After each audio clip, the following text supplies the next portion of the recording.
பார்த்தீங்களா times of India paper காலையில் அண்ணா நகரில் இந்த ரேப் கேஸ் 10 வயசு பொன் குழந்தைய பாலியல் வன்முறை பண்ண அந்த கேஸை வந்து சிபிஐ விசாரணைக்கு மெட்ராஸ் ஹைகோர்ட்டு மாற்றுச்சு 2 மாதத்துக்கு முன்னால். அது என்ன கேஸுனா ஒரு கூலி தொழிலாளிகள், அந்த கூலி தொழிலாளி தம்பதியரோட 10 வயசு பெண் குழந்தைய ஒருத்தன் லோக்கல் தாதா ஒருத்தன் பாலியல் வன்புணர்வு பண்ணிடுறான். கேஸ் எடுக்க மாட்டேன்றாங்க. அந்த குழந்தைய ட்ரீட்மெண்ட்டுக்கு கீழ்பாக் மெடிக்கல் ஹாஸ்பிட்டல் கொண்டு போனால் அதை செக் பண்ண டாக்டர் இன்ஸ்பெக்டர் ஃபோன் பண்ணி சொல்கிறாரு, என்ன இவ்வளோ மோசமாக இருக்குது, நீங்கள் ஆக்ஷன் எடுக்கலான்னு. அதுக்கு பிறகு அந்த பெண் குழந்தையோட அப்பா அம்மாவை கூப்பிட்டு பாதிக்கப்பட்டவங்கள நிர்வாணமாக்கி அடிக்கிறாங்க போலீஸில். புரியுதா? இந்த நியூஸ் டைம்ஸ் ஆஃப் இந்தியாவில் பேஜ் 1 வருது, ஜூனியர் விடனில் வருது. Madras high court chief judge 2 judge bench justice Subramaniam and இன்னொரு ஜஸ்டிஸ் சிவஞானம் அவங்க என்ன பண்ணுறாங்க, தமிழ்நாடு காவல்துறை மீது எங்களுக்கு நம்பிக்கை இல்லை, இதை சிபிஐக்கு மாத்திரம், விசாரணை சிபிஐக்கு மாற்றுறாங்க.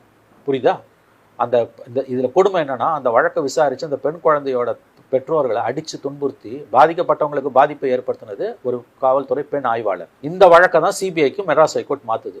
ஆச்சா, இதுதான் வந்து சீன் 1. சீன் 2 என்ன தெரியுமா? நேற்று சுப்ரீம் கோர்ட்டில் இந்த சிபிஐ விசாரணைக்கு மாற்றினதை எதிர்த்து Madras high court case Tamil Nadu government அப்பீலுக்கு போகுது. தமிழ்நாடு கவர்மெண்ட்டுக்காக போகிற வக்கீல் யார் தெரியுமா? முகுல் ரோத்தகி, முன்னாள் அட்டர்னி ஜெனரல். அவருக்கு ஒரு நாள் ஃபீஸ் எவ்வளோ தெரியுமா? ஒரு அப்பியரன்ஸுக்கு சும்மா சொல்லுங்களேன் எவ்வளோ இருக்கும்னு. 20 lakhs, 50 லட்சம். 50 லட்ச ரூபாய் கொடுத்து சிபிஐ விசாரணைக்கு போன வழக்கை மறுபடியும் தமிழ்நாடு போலீஸ்க்கு மாற்றணும்னு எதுக்கு போகிற? தப்பே பண்ணலண்ணா, திராவிட மாடல் அரசு தானே. கோர்ட் என்ன ஆர்டர் பண்ணிச்சிருமா கேளுங்க. சீன் 3 கேளுங்க.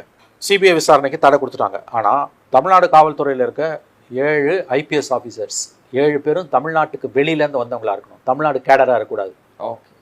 அதில் 3 பேர் பெண்களாக இருக்கணும். 7 பேர் கொண்ட குழு இதை விசாரித்து அறிக்கை கொடுக்கணும்னு சுப்ரீம் கோர்ட் ஆர்டர் போட்டிருக்கு. இதே கேஸு குஜராத்லேயோ டெல்லியிலையோ உத்தரப்பிரதேசம் நடந்ததா தமிழ்நாட்டு மீடியா வானத்துக்கும் பூமிக்கும் குதிச்சிருக்கும்ல. உன் கண்ணு முன்னால் நடக்குதுடா. மாநிலத்தோட தலைநகரில் மெட்ராஸ் ஹைகோர்ட்டோட ஆர்டர் தமிழக காவல்துறை மீது எங்களுக்கு நம்பிக்கை இல்லைன்னு சொல்லி அந்த கேஸை சிபிஐக்கு மாற்றுறாங்க. சிபிஐ விசாரிக்கட்டுமே. எதுக்கு தமிழ்நாடு கவர்மெண்ட் 50 லட்ச ரூபாய் செலவு பண்ணி அப்பீலுக்கு போகுது?